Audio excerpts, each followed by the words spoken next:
So even your grandfather knew which sister would actually amount to something. My husband said it right there in the attorney's office. I stared at Eric, waiting for him to take it back. He didn't. Across the table, my younger sister Vanessa lowered her face, pretending to hide a smile. Our grandfather Samuel had just left her his 2-bedroom city apartment. He bought that place years ago, Vanessa said, glancing at Eric. Apartments in that neighborhood sell for hundreds of thousands now. Then the attorney read my inheritance. Thelma Stone receives the Stone family house in the village, together with the surrounding land. Eric actually laughed. I was 32 years old, sitting beside the man I had married, listening to him treat my grandfather's final gift like proof that I was a failure. What Eric didn't know was that within days, he would leave me for Vanessa. And what none of us knew was why Grandpa had really left me that rotten old house. I had been the one driving Grandpa to appointments, bringing groceries on weekends, and fixing whatever I could around the property. Vanessa barely visited. Yet somehow, she walked away with the beautiful apartment while I got peeling walls, broken shutters, and a roof that leaked whenever it rained. As we left the attorney's office, Grandpa's favorite words returned to me. Never judge what I leave you by what you see first. I had always assumed he was talking about memories. That evening, Eric proved otherwise. I'm tired, Thelma, he said, pulling a suitcase from our closet. I'm tired of carrying someone who never gets ahead. Carrying me. I followed him into the bedroom. I pay half the rent, half the bills. I've done that for years. And where has it gotten us? He zipped the suitcase. Vanessa has an apartment. You have rotting wood in the middle of nowhere. Then why did you marry me? Eric looked at me for a long second. Maybe I expected more.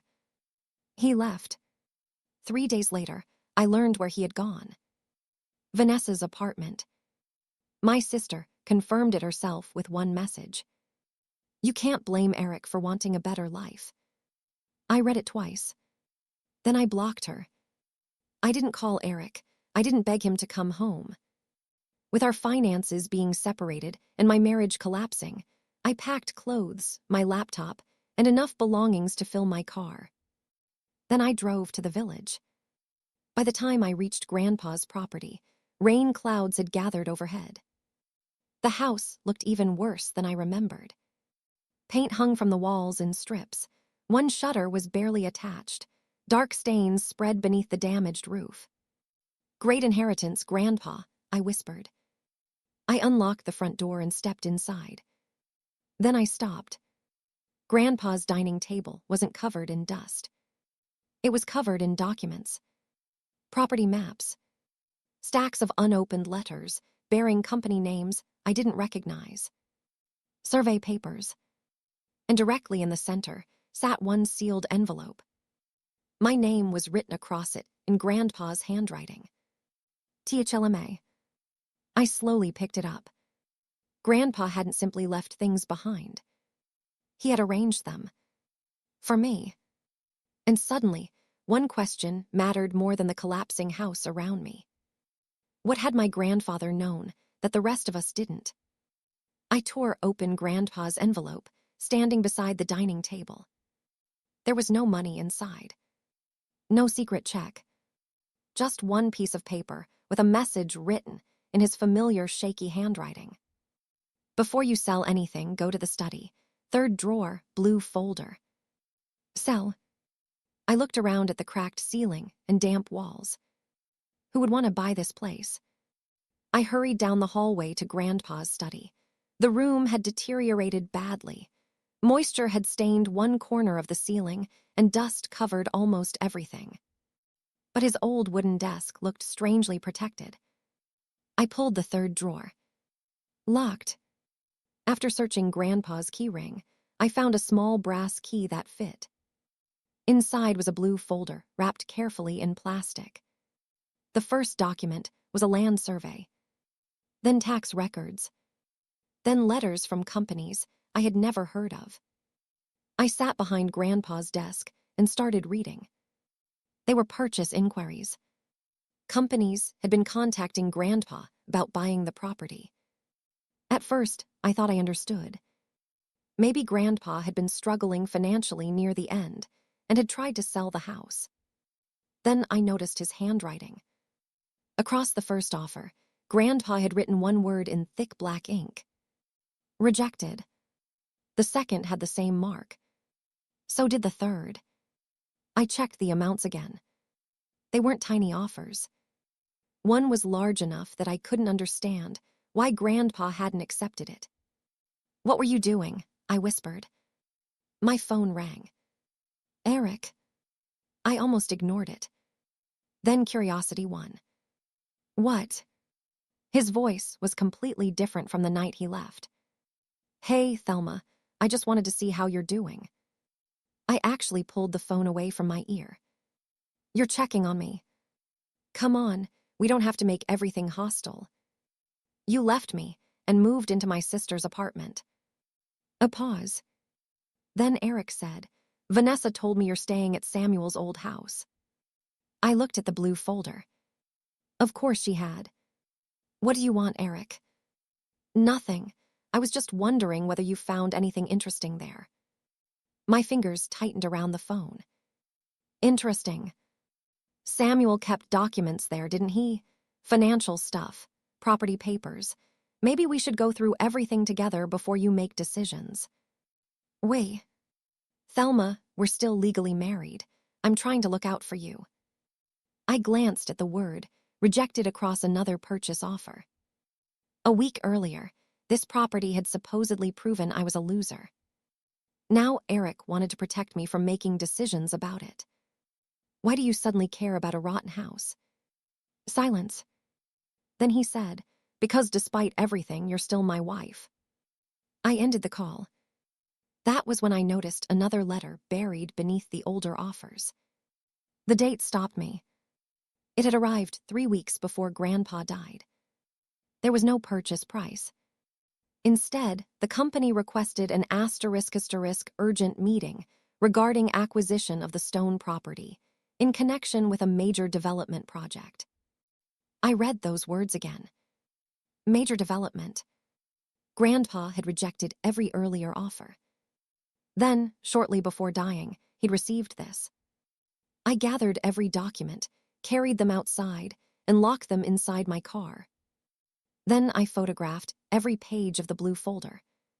Finally, I returned to the newest letter and dialed the number printed at the bottom. A woman answered. "Property acquisitions." I swallowed. "My name is Thelma Stone. Samuel Stone was my grandfather." There was a brief silence. Then her tone changed. "You inherited the Stone property." "Yes." Another pause. "Ms. Stone, we've been hoping someone would contact us." "We'd prefer not to discuss figures over the phone, Ms. Stone." The woman from the development company suddenly sounded careful. "Why?" "Our acquisition manager should speak with you directly. Your grandfather understood the situation surrounding that property."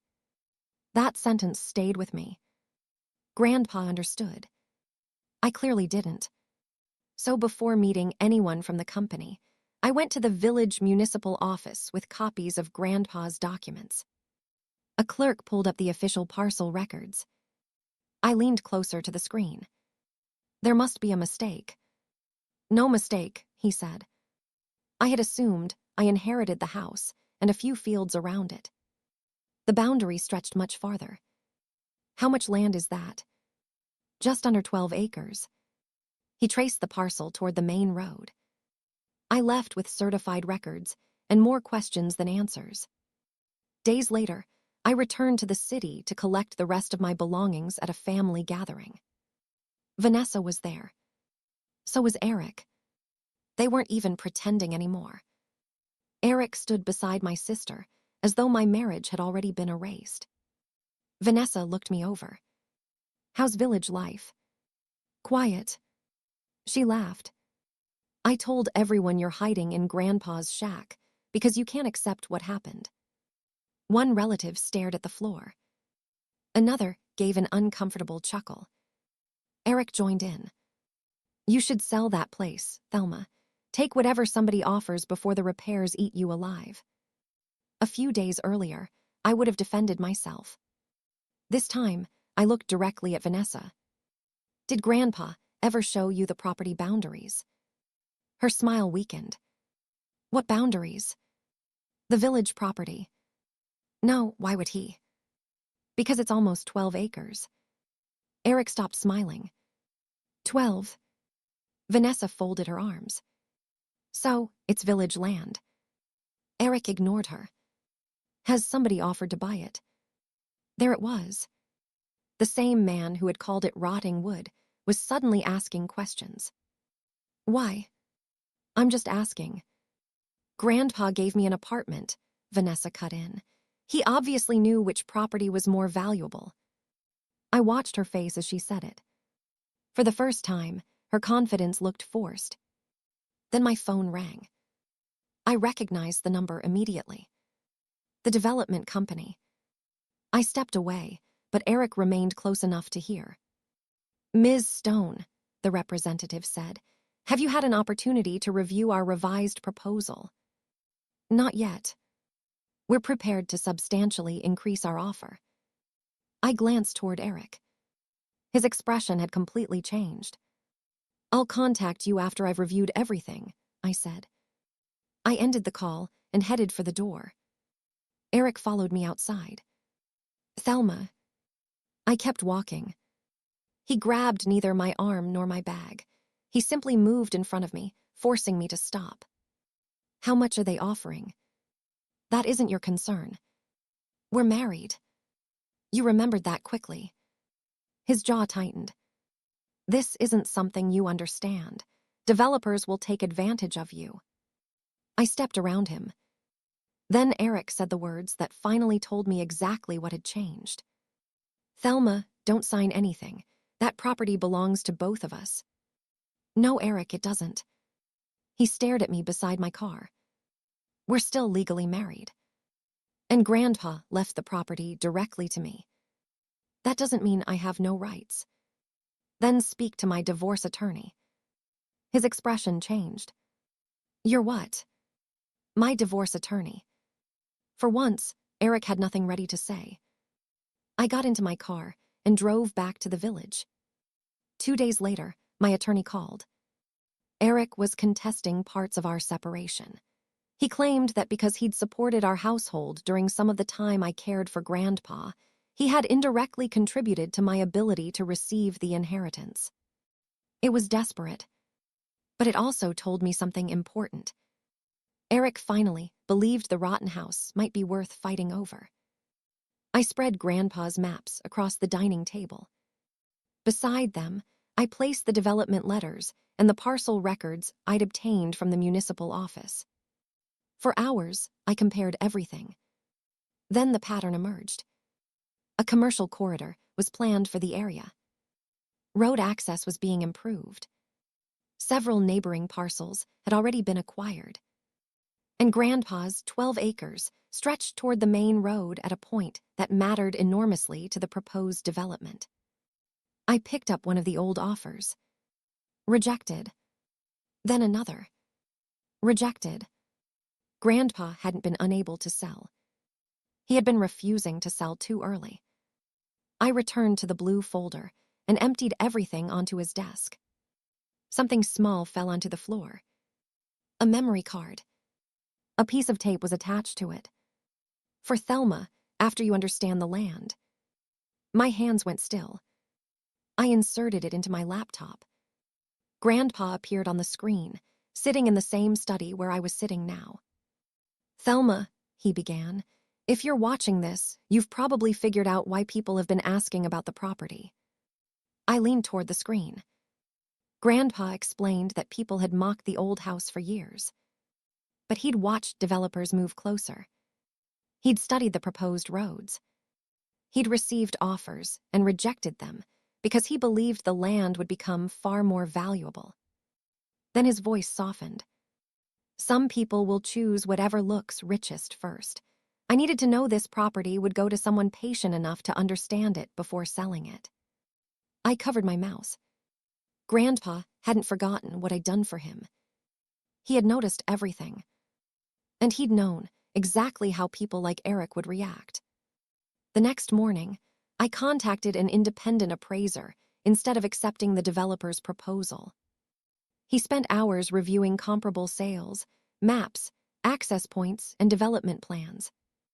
When he finally left, he promised to call after completing his calculations. The call came the following morning. "Thelma," he said, "I have your valuation." I stood in Grandpa's kitchen, gripping the phone. "How much?" He told me. For several seconds, I couldn't speak. Then, bang, bang, bang. Someone was pounding on the front door. "I'll call you back." I walked through the hallway and opened it. Eric stood on the porch. Vanessa was beside him. Neither was smiling. I kept one hand on the door. Neither Eric nor Vanessa moved. "Aren't you going to invite us in?" Vanessa finally asked. "No." Eric glanced past me toward Grandpa's hallway. "Thelma, we need to talk. You've had plenty of opportunities to talk. This is different." Of course it was. Now he knew the house he had laughed at wasn't just a rotten building. Eric rubbed his jaw. "I checked the local property records. Developers have been buying land around here." Vanessa turned sharply toward him. "You told me you only knew somebody made her an offer." "I did more research." I almost smiled. Eric had done more research on my inheritance in a few days than he'd ever done on anything that mattered to me during our marriage. Vanessa looked at me. What was Grandpa hiding? "Nothing." "Don't play games, Thelma." "I'm not." I stepped onto the porch and pulled the door closed behind me. "The house itself isn't particularly valuable in this condition. You were right about that." Vanessa's shoulders relaxed. Then I continued. "The land is." Eric went completely still. "How valuable?" "The independent appraisal came back this morning." Neither spoke. 12 acres, development access, planned commercial expansion. I looked directly at Eric. Approximately $2.4 million. Vanessa's mouth opened. Eric blinked. 2 point what? Million. "No," Vanessa said immediately. "That's impossible. Grandpa gave me the apartment. And he gave me the land. But my apartment is worth hundreds of thousands." "I never said it wasn't." Her face tightened. The truth was finally obvious. Grandpa hadn't cheated Vanessa. The city apartment was a legitimate inheritance. It simply wasn't the jackpot everyone had assumed. I told them about the rejected purchase offers, the planned development, Grandpa waiting while surrounding land became more desirable. Then I told them about his recording. "He knew people would judge the inheritances by appearances," I said. "He wanted this property to belong to someone who wouldn't sell it blindly." Vanessa looked away. Eric didn't. His eyes stayed fixed on me. Then Vanessa said quietly, "You don't understand everything about the apartment either." Eric turned. "What does that mean?" She hesitated. "It still has a mortgage." His face changed again. "What?" "Grandpa refinanced it years ago. There's still a substantial balance." "But you said you owned it." "I inherited it." "You told me it was basically paid for." "I said it was mine."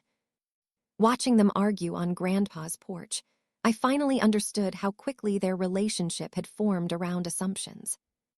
Eric had looked at Vanessa and seen wealth. He had looked at me and seen failure. Now both pictures were collapsing.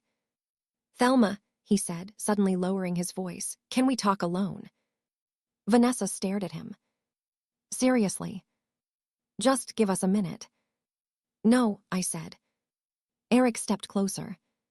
"I made a mistake." "A mistake?" "Everything happened fast. Your grandfather died. The inheritance happened. We were already having problems. You packed a suitcase and moved into my sister's apartment."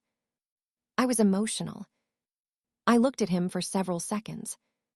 Then I asked the only question that mattered. If that appraisal said 24,000 instead of 2.4 million, would you be standing here? His lips parted. Nothing came out. That silence answered me better than anything he could have said. Vanessa folded her arms. So that's it. You're going to throw away your sister too. I looked at her. You sent me a message telling me I couldn't blame my husband for wanting a better life. Her face hardened. We're family. You made your choice before anyone knew what this land was worth. I stepped back inside. Eric called my name. I closed the door. And this time, I didn't stand behind it, hoping someone would knock again. The divorce continued. Eric tried to argue that he had some claim to the inheritance because of our marriage and because he'd contributed to our household while I helped Grandpa. It went nowhere. The property had passed directly to me and remained separate from our marital assets. Once that became clear, Eric stopped pretending his challenge was about fairness. Our marriage ended. His relationship with Vanessa didn't survive much longer either. The apartment wasn't the effortless fortune he'd imagined. The remaining mortgage and ongoing costs became harder for Vanessa to manage, and she eventually sold it. The family learned the rest soon enough. The same relatives who had awkwardly laughed when Vanessa called Grandpa's house, a shack suddenly became remarkably quiet whenever the inheritance came up.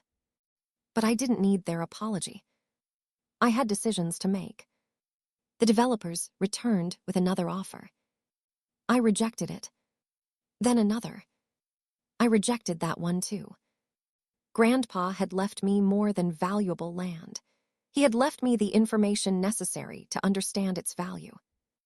With an independent property attorney and Grandpa's old correspondence, I negotiated from a position Eric never believed I could have. Eventually, I agreed to sell only the acreage necessary for road access and commercial development. The deal brought me a substantial 7-figure payment. I kept the house. I kept several acres around it. And for the first time in my adult life, I didn't have to worry whether losing someone's approval might also destroy my financial security. The funny thing was, I kept working. I still handled bookkeeping clients. I still opened my laptop in the mornings. The difference was that I worked because I wanted to, not because one unexpected bill could frighten me. Then I started repairing Grandpa's house. The leaking roof came off first. The broken shutters were replaced. Workers restored the original stone walls instead of covering them. The old wooden porch was repaired board by board. I left Grandpa's study almost untouched. His desk stayed where it had always been. So did the drawer where he'd hidden the blue folder.